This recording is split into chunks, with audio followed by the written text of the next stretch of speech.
भाइयों और बहनों, इस चुनाव में देश के सामने दो मॉडल है।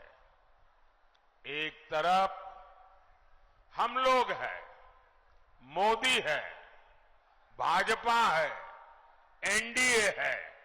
हम लोगों का रास्ता क्या है? हम लोगों का रास्ता है संतुष्टिकरण, हर किसी को संतुष्ट करना, संतोष देना। और दूसरी तरफ सपा हो, कांग्रेस हो, गठबंधन गठबंधन हो, उनका मॉडल है तुष्टीकरण, अपीजमेंट। देश में जब सपा कांग्रेस का तुष्टीकरण मॉडल चलता था तो सिर्फ और सिर्फ कुछ परिवारों का ही लाभ हुआ। सामाजिक न्याय पर, उस नाम पर गरीब, दलित, पिछड़ों के साथ छल हुआ है, छल, अपराध हुआ है। कच्चे घर, गंदा पानी, खुले में शौच, न जाने कितने अपमान, बिजली, गैस का अभाव। जरा कोई इस बच्चे से फोटो ले लीजिए, उस बच्चे को इतने प्यार से आया है। बेटे थोड़े आगे आ जाओ तुम, बेटा आगे आ जाओ थोड़ा। जरा एसपीजी वाले आप उसको बेचारे को परेशान मत करो। देखिए कितना बढ़िया स्केच बना के लाया है, वाह। खुद बनाते हो बेटा, खुद बनाते हो? हैं? तो अच्छा, पीछे तुम्हारा नाम लिखा है? पीछे तुम्हारा नाम पता लिखा है? हाँ, तो मैं चिट्ठी लिखूंगा तुझे।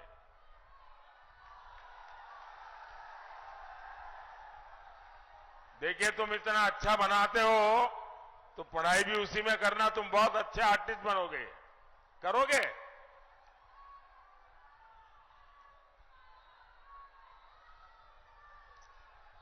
साथियों, गरीब को कैसे अभाव में जीना पड़ता था। बिजली नहीं, गैस के चूल्हे का तो सवाल नहीं, राशन नहीं, अस्पताल में इलाज नहीं, नौजवान के लिए पलायन करने के सिवाय कोई चारा नहीं। और वो वहां जहां जाते थे वहां भी चैन से नहीं रह सकते थे।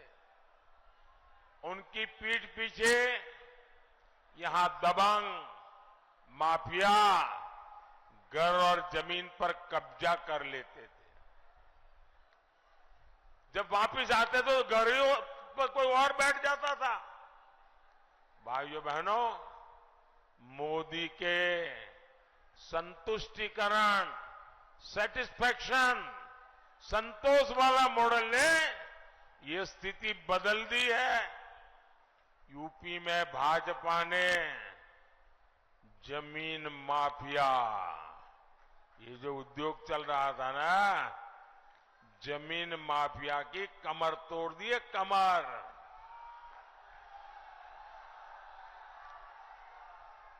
अब नागरिकों का हित सर्वोपरि है। जो जौनपुर में राशन कार्ड बना है, अब उसी पर मुंबई जाओ, सूरत जाओ, हैदराबाद जाओ, मुफ्त राशन उस पर मिल जाएगा। क्योंकि मोदी ने one nation one ration card लागू कर दिया है। यहां यूपी में 50 लाख पक्के घर लाभार्थियों को मिल चुके हैं। इसमें से 1 लाख घर यहीं ये जौनपुर जिले में मिले हैं। अब 1 लाख घर एक जिले में, मुझे बताइए, हर मां मोदी को आशीर्वाद देगी कि नहीं देगी? देगी कि नहीं देगी?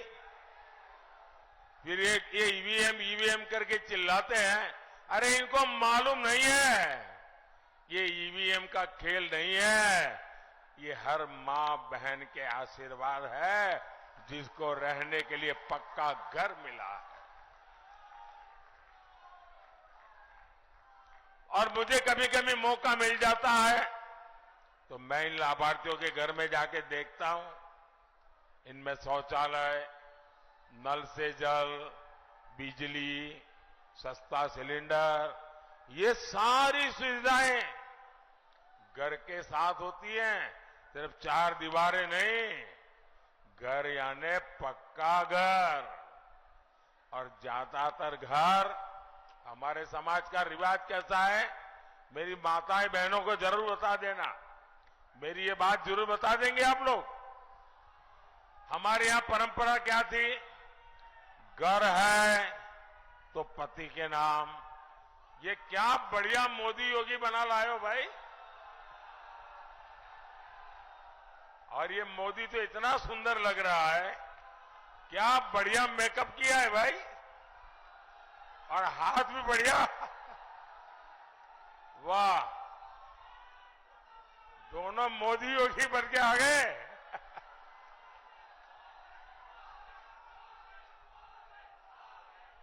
शाबाश शाबाश, बहुत बढ़िया किया आपने। देखिए सब अखबार वालों की नजर मेरे से हट गई, आप पर आ गई। बढ़िया है, वाह। ये मोदी को तो हाथ हिलाना भी आ गया है।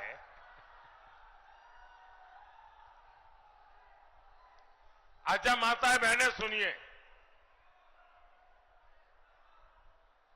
भाई उन बच्चों को बिठाइए, परेशान मत कीजिए, मैं उनका बहुत आभारी हूं। देखिए हमारे समाज में कैसा रहा, घर है तो मालिक कौन? कोई पति या पुत्र। दुकान है तो मालिक कौन? पति या पुत्र।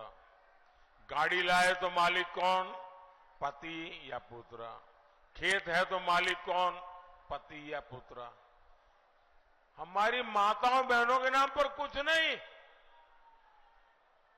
ये मोदी ने कह दिया नहीं चलेगा, और इसलिए मोदी जो घर देता है ना, वो महिलाओं के नाम पर देता है। और मैंने तो तय किया है, मैं 3 करोड़ लखपति दीदी बनाने वाला हूं। 3 करोड़ लखपति दीदी। और मैं आपको एक और गारंटी दूंगा, जिनको भी घर, गैस, पानी का नल नहीं मिला है, मेरा एक काम करोगे आप लोग? हाथ ऊपर करके सबके सब बताओ तो बोलूंगा। मेरा एक काम करोगे? पक्का करोगे? जरा हाथ ऊपर करके बताइए, मेरा एक काम करोगे? देखिए चुनाव में आप जहां जहां जाएंगे, और हो सकता है किसी गांव में 1-2 परिवार ऐसे मिल जाए जिनको अभी पक्का घर नहीं मिला है, किसी को नल से जल नहीं मिला है, किसी को गैस का कनेक्शन नहीं मिला है, तो उसका नाम पता लिख करके मुझे भेज दीजिए।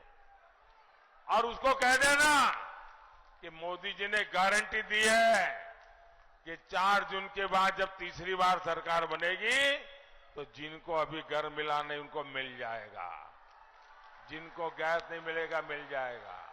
ये मेरा काम करोगे? मुझे सबको देना है, क्योंकि मेरे लिए तो ये माताओं बहनों की पूजा है, भक्ति है मेरी। ये भक्ति मैं करूंगा और प्रसाद में चढ़ाऊंगा उनके लिए पक्का घर। ये मेरी भक्ति है। साथियों, अब मोदी ने और एक काम तय किया है। मैंने तय किया है कि आपका जो बिजली का बिल है ना घर में, अब मोदी ने बिजली तो दी, लेकिन लोग आके भड़काते हैं, देखो बिजली दी क्या मिला, इतना बिल दिया मोदी ने। तो अब मैंने कह दिया है अब मोदी ने बिजली तो दी, अब बिल भी मुझे जीरो करना है।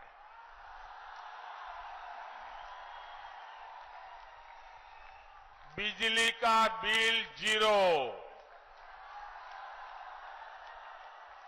इतना ही नहीं, आप बिजली पैदा भी करेंगे और घर के काम की बिजली के अतिरिक्त जो बिजली होगी वो सरकार खरीद करके आपको कमाई भी होगी। ये पीएम सूर्यघर योजना के तहत होगा। मोदी की एक और गारंटी आपके परिवार की बचत बढ़ाने वाली है। अब देखिए, हर परिवार में बुजुर्ग लोग होते हैं, 70 वर्ष से ऊपर के आयु के माता पिता, दादा दादी, चाचा चाची, नाना नानी, कोई न कोई तो होता ही है।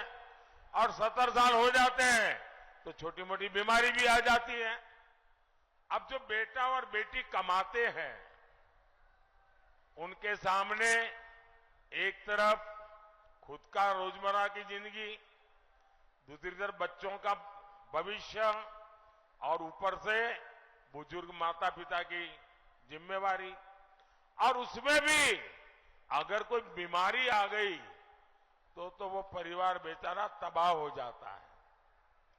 कितना ही मेहनती बेटा हो, कितनी मेहनती बेटी हो, लेकिन बीमारी परिवार में मुसीबत कर देती है। तो मोदी ने की एक और गारंटी, आपके माता पिता, दादा दादी, चाचा चाची, नाना नानी अगर वो 70 साल से ऊपर के हैं तो उनके इलाज की चिंता आप नहीं, ये मोदी करेगा, आपका बेटा करेगा। और इससे आपका जो पैसा बचेगा उससे आपको अपने बच्चों का भविष्य बनाना है। बनाएंगे। भाइयों बहनों, एक तरफ मोदी संतुष्टिकरण से सच्चा सामाजिक न्याय देने में जुटा है, तो वहीं सपा कांग्रेस का इंडी गठबंधन तुष्टीकरण के गर्त में गिरता चला जा रहा है। वोट बैंक की राजनीति से ऊपर नहीं उठता है। आए दिन कभी छिप करके, कभी खुलेआम हिंदू मुसलमान 70 साल से यही खेल करते रहे। अब मुझे बताइए भाइयों, इस देश को 500 साल के इंतजार के बाद, 500 साल के इंतजार के बाद राम मंदिर मिला कि नहीं मिला? आपको आनंद हुआ कि नहीं हुआ? गर्व हुआ कि नहीं हुआ? पूरा देश खुश है, दुनिया में रहने वाला हर हिंदुस्तानी खुश है, लेकिन ये परिवारवादी गालियां दे रहे हैं, गालियां। सपा के शहजादे, उनके एक चाचा,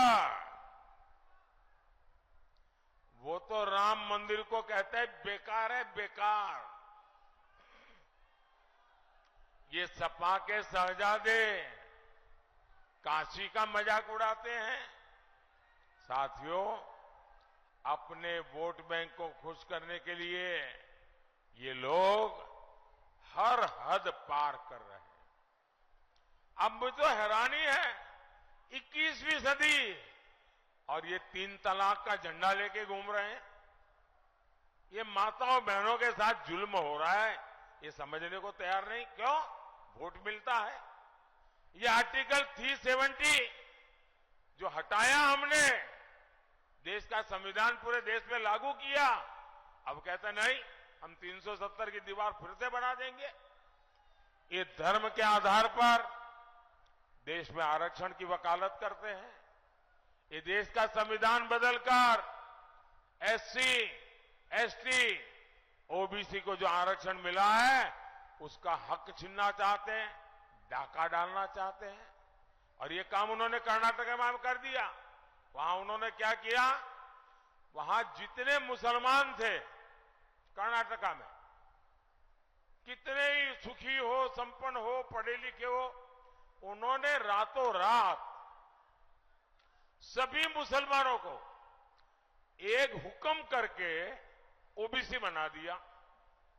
ऐसे क्या हुआ, जो ओबीसी को आरक्षण मिला था उसमें बहुत बड़ा डाका डाल दिया। रातों रात आरक्षण का 2 हिस्से हो गए, एक हिस्सा उनके पास चला गया और बाकी जो इतने सालों से ओबीसी का आरक्षण था वो बेचारे रोते रह गए। और ये पूरा मॉडल पूरे देश में लागू करना चाहते हैं। भाइयों बहनों, मैं भी आप ही के बीच में से निकला हूं। क्या मेरे जीते जी ये कर पाएंगे क्या? मेरे जीते जी ये ओबीसी का आरक्षण छीन पाएंगे क्या? मेरे जीते जी ये एससी का आरक्षण छीन पाएंगे क्या? मेरे जीते जी एसटी का आरक्षण छीन पाएंगे क्या? भाइयों बहनों, मैं जिंदा हूं ना, तब तक मैं इनको ये राजनीति नहीं करने दूंगा। अब आपने सुना होगा,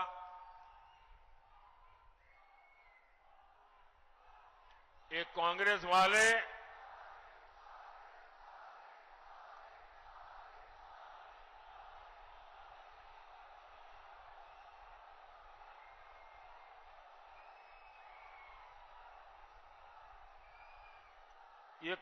वाले एक एक्सरे मशीन लाए, एक्सरे मशीन। जरा उससे सावधान रहने की जरूरत है।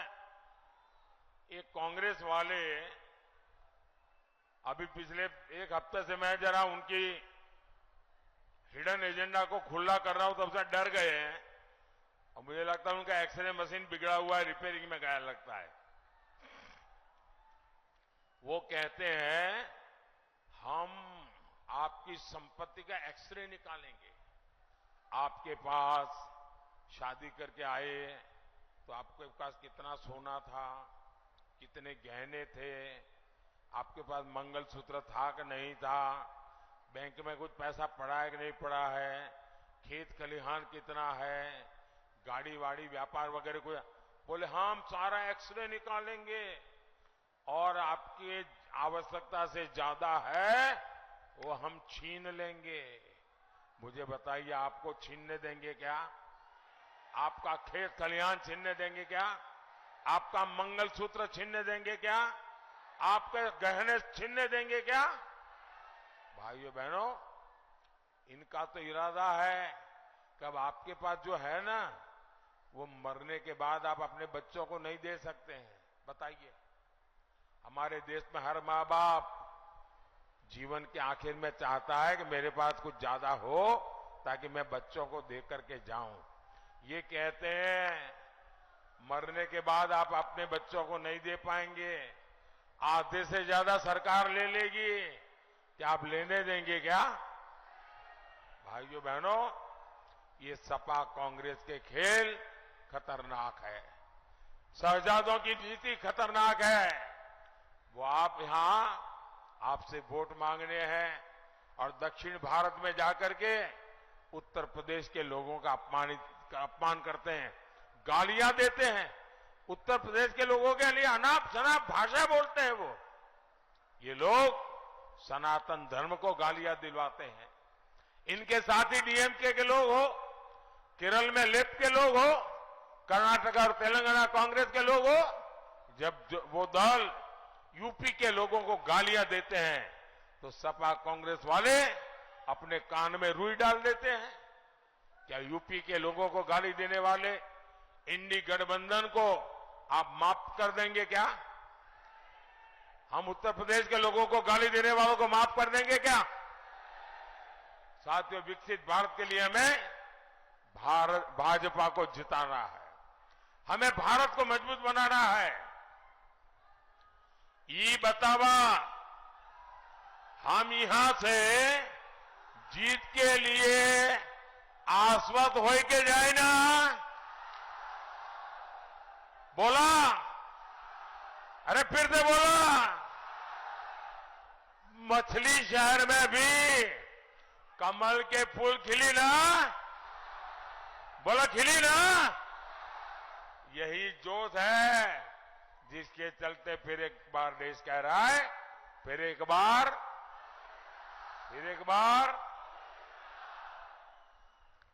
मैं बहुत बहुत आपका आभारी हूं।